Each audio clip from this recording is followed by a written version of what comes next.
Голема чест е да се биде жител на Прилеп, градот Херој. Гордост е да се биде потомок на борците кои што на 11 октомври во крај на повстанието. Воено задоволство е, а исто така и одговорно да се зборува за историјата на Прилеп. Првиот восстанички истрел кој што бил испукан тука на 11 октомври пред 77 години не представувал само символичен чин. Напротив, тоа представува едно автентично сведоштво за определбата на македонскиот народ да се истрае на балканската ветрометрина, а во исто време да се биде на страната на победничката страна, на страната на антифашистичката коалиција, од првиот до последниот ден на победата над фашизмот.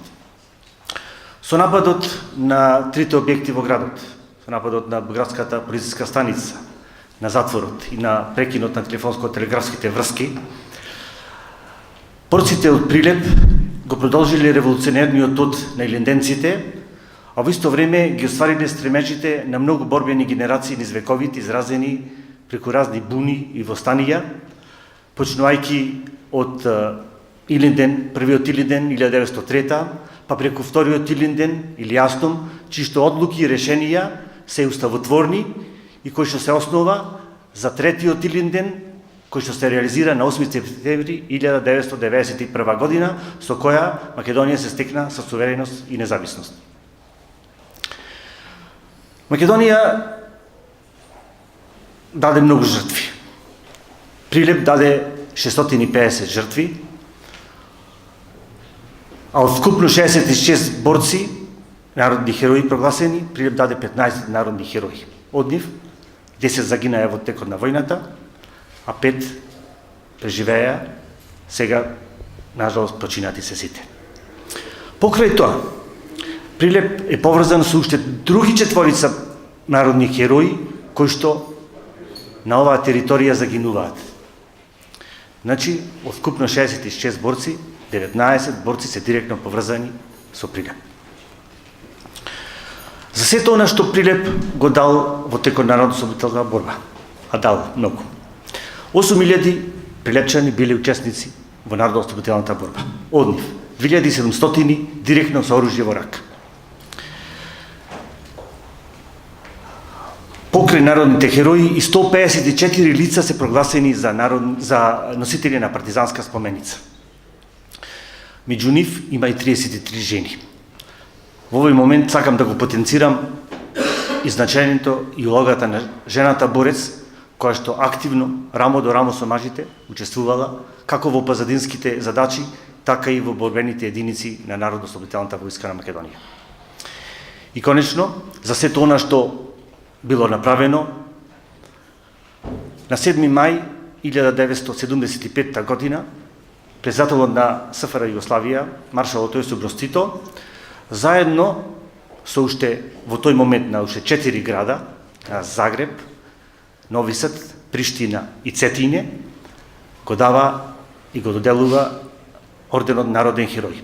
Претходно, во 1970 година, прв град кој што е одликуван со ова признание е Љубљана, а во 1974 година и градовите Дрвар и Белград.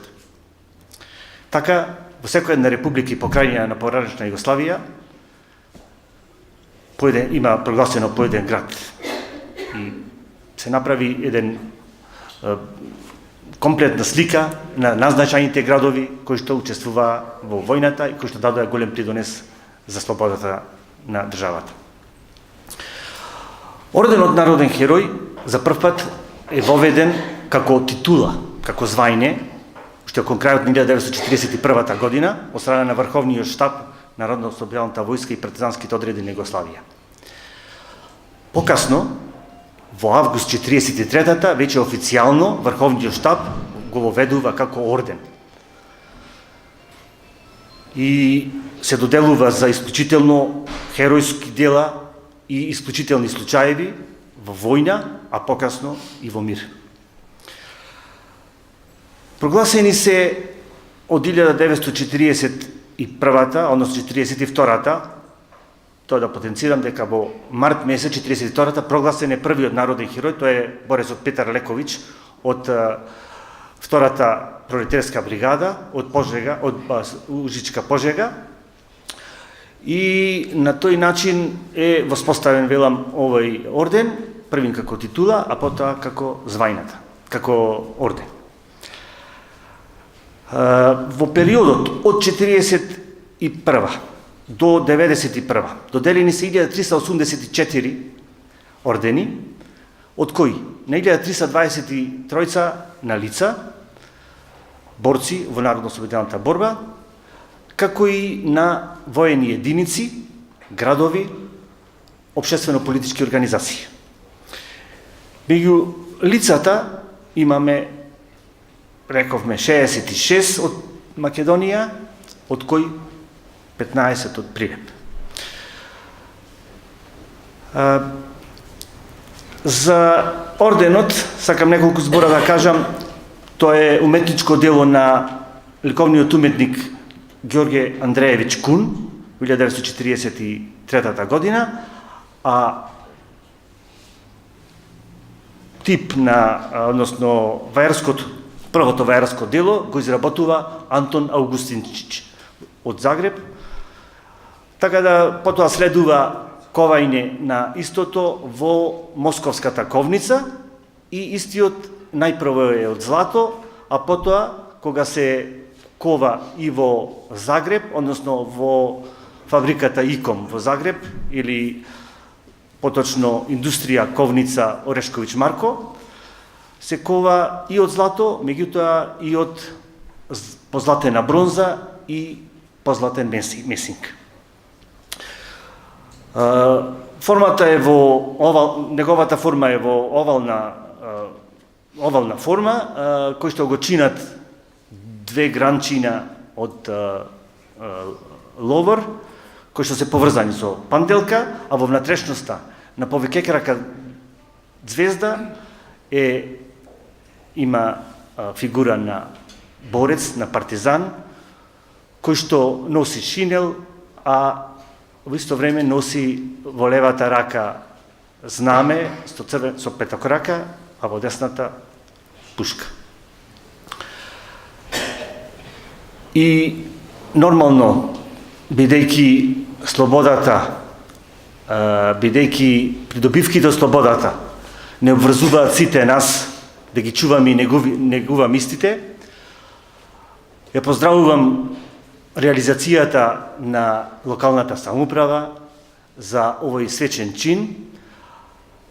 Се разбира по иницијатива на локалната самоуправа, меѓутоа и активностите кои што ги презедуваме ние како завод и музеј, како и на повеќе наврати иницијатива презедоја и Општинската организација на Сојуз за борци, кои што постојано потенцираа дека овој орден треба да се најде, односно треба барем реплика да има од него, кој што еве сега општината Прилеп го реализира.